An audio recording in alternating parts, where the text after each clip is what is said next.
what's been going on with me lately video. I wanted to show up and post about like this New Year's resolution 2023, the vibrations, all the things, but I'm just gonna keep it really authentic and just open up the new year with my own kind of reflections. And you guys can leave your feedbacks, comments down below. I'm always excited to see you guys comment. You know, a lot of the things that I wanted to, like the stuff that I write down on my lists, in terms of like my goals, things I want to manifest, the steps to take in this year that will get me closer to my future self within the next 5 years. That's just what I do.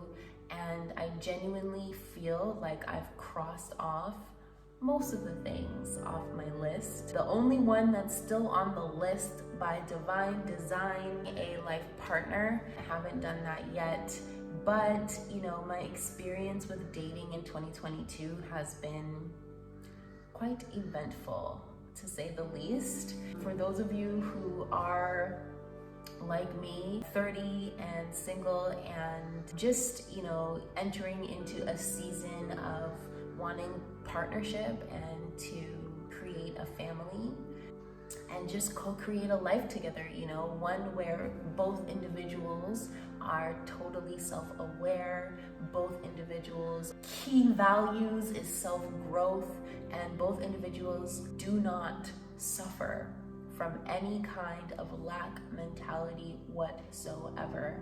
I know that shifting from a mindset or a state of lack to abundance is not the easiest thing, but when someone is consistently in a state of lack, or you know, they are still playing energetic programs of traumas from like their past, and this can be past like childhood, this can be like generational inherited traumas that have been passed down, that are still playing, you know, within your subconscious. It can really hinder the success of a relationship. It can really hinder that. And being someone who's so self-aware, let me just say this. In the first 5 minutes of meeting someone, you know if they are an energetic match to you or not. You know what their real intention is. You know, like you can just see, especially if you tune in to your intuition, you can see that either the timing is off, you know, or y'all just want two different things, and that's okay. You know, of course that's okay. I mean, this world is all about diversity in the multitude of ways that one can experience their reality, or the multitude of ways that one can experience a relationship. You can just see in the first 5 minutes. One thing that I definitely fell into was knowing that someone was great, you know, see their potential and all the things, but also knowing that it's not an energetic match, but ignoring that and still continuously moving through, investing time and energy. And sure enough, what happens? It comes to an end. Now, I give gratitude to the energy that's exchanged. A lot of us say we want certain things so bad, but really it's not really what we need, or it's not our true desire in the moment. And this is why it's very important to journal. It's very important to self-reflect. It's very important to take time away. When the opportunity arose to take time away from certain friendships, you know, dating or anything like that, you're able to see very clearly. Intuitively, I can see this person is not physically, mentally, emotionally ready for what it is that you are ready for. Or you can just see like this person's programming is going to set them on this path. You know, are you willing to adopt their programming, because essentially that's what it is, right? Like when you merge with another being, you guys are exchanging energy, and I'm not even talking about sexual energy at this stage. So one thing that I noticed is having certain people's energy very active in my field, it produced a lot of blocks.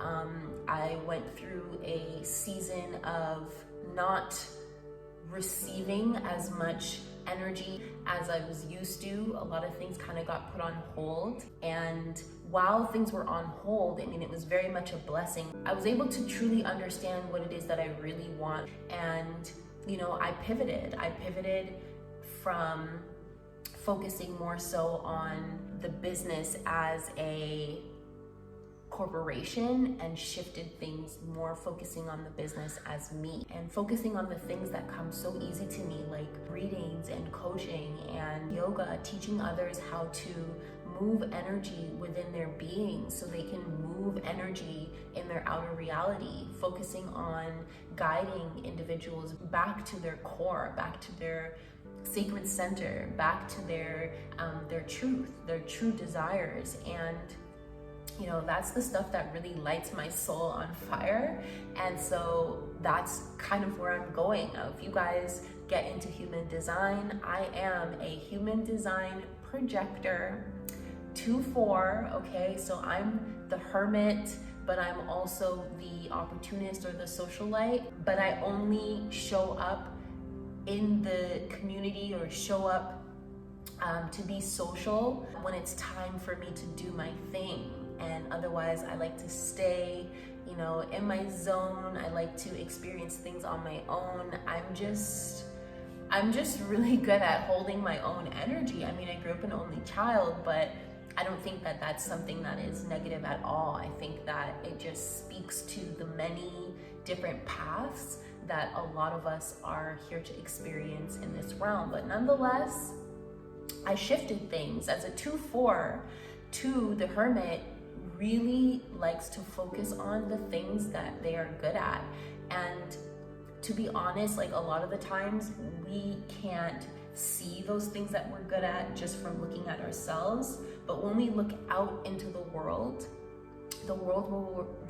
will reflect back to you the multitude of things that you are so good at as a 2/4 profile. And what I'm great at is my life coaching. What I'm great at is the healing work that I do, and that just comes so easy to me. And like a higher dimensional being just kind of rests within me and takes over. And I know that this higher dimensional being is really just a higher aspect of myself. And I love allowing those things to take place. But with that all said, I went through a season of kind of drought, and I'm grateful for that season because it showed a lot back to me.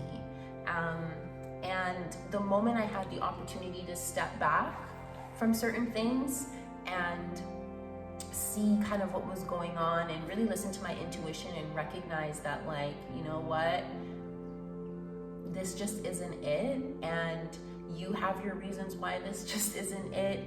They have their reasons why this just isn't it. Gratitude and respect to the situation. But the moment I accepted that, the drought season was over. Like, bookings were coming in. I manifested a whole nother stream of income. Certain things that I've been waiting on, we've gotten responses on. Like, things just have been pouring in. I did that brand photo shoot. I'm about to lock in another series of shoots to put a profile together. And just so many different things are coming up.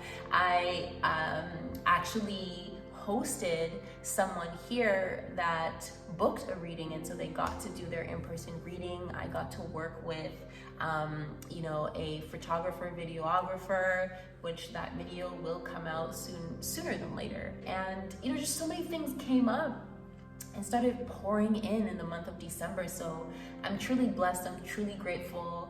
And like, I guess I say all this to say that don't force, just flow. You know, just let things flow in the ways that they're supposed to. Give gratitude to all experiences and simply just observe. Remember, you are the observer. You are not the mind, you're not the emotions, you're not the body. You're the observer behind all those things. So just continue to observe. And sure, when you might be feeling frustration, disappointed, or any of those things, I mean, feel it. Feel the disappointment, but then also take responsibility for the part that you played. And sometimes the part that you played is you simply just not listening to your intuition. Sometimes that's just the part that you played. Sometimes the part that you played was projecting your mind, your mental energy into the possibility of all this potential. Remember, potential is not manifested yet. Potential is just that potential. In a lot of ways, we do have to believe in potential, right? But also use your discernment.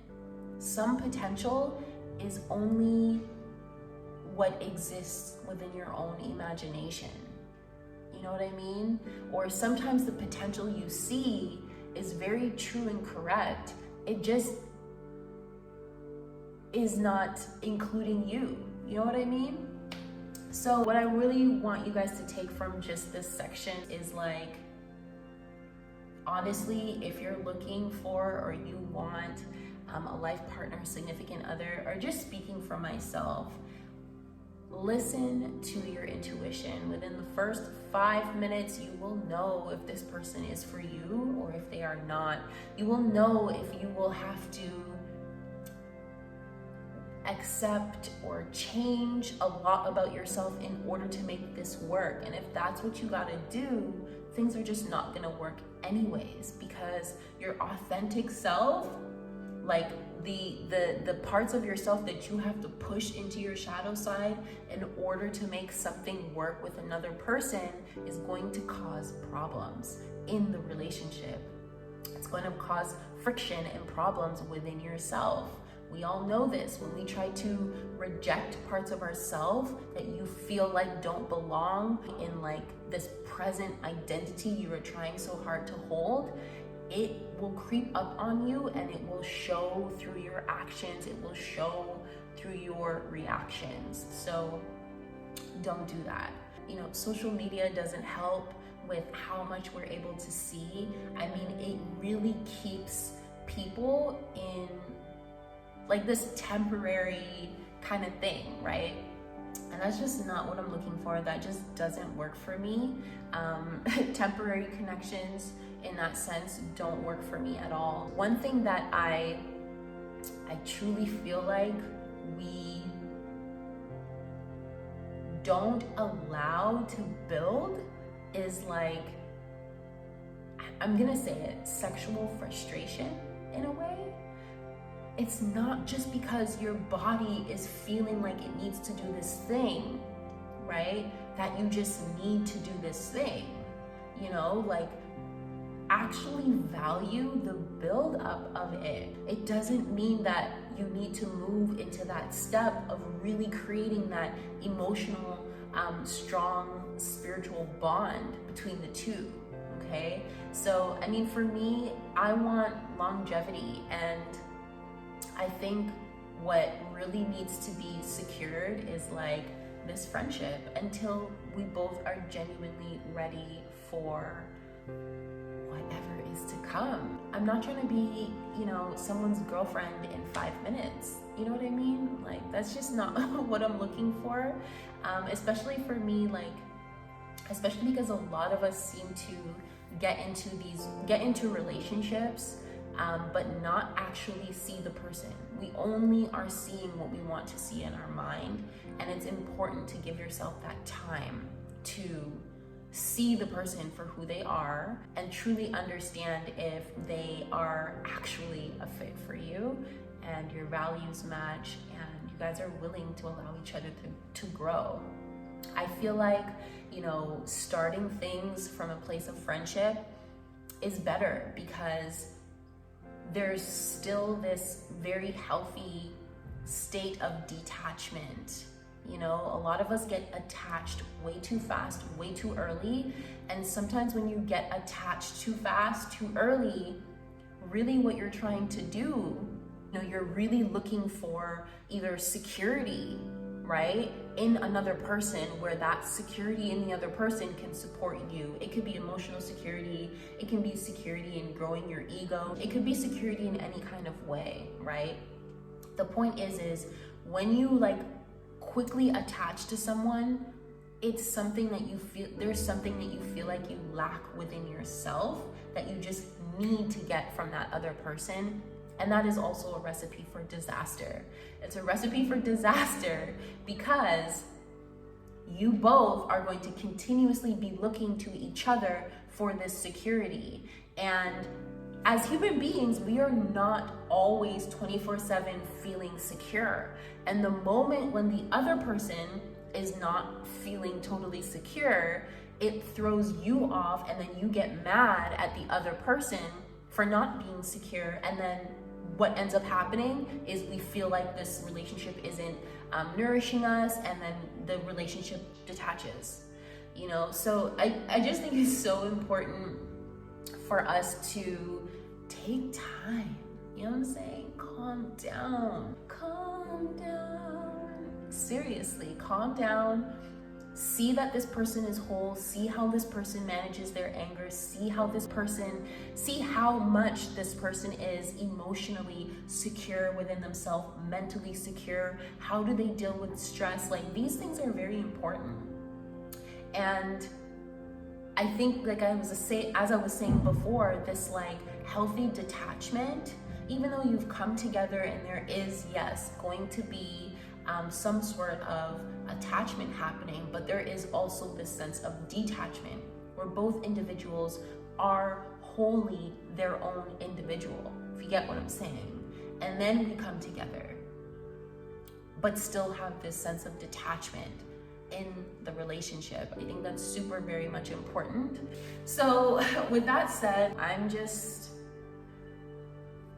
focusing on being myself, embodying my divine feminine, you know, going out, teaching, sharing, you know, just here to have a good time and just enjoy life and challenge myself in some ways, and then relax and just be in others, you know? One thing's for sure is I'm very much comfortable within myself. As I said, I'm very self-aware. Anything that comes up, any triggers, anything I don't like, or anything that is showing up as something that I'm not liking, or how I'm perceiving it to be, like I 100% will reflect on it. Along with all this stuff around dating that was taking place, you guys obviously have noticed by now that Yogini Ma'at is no more.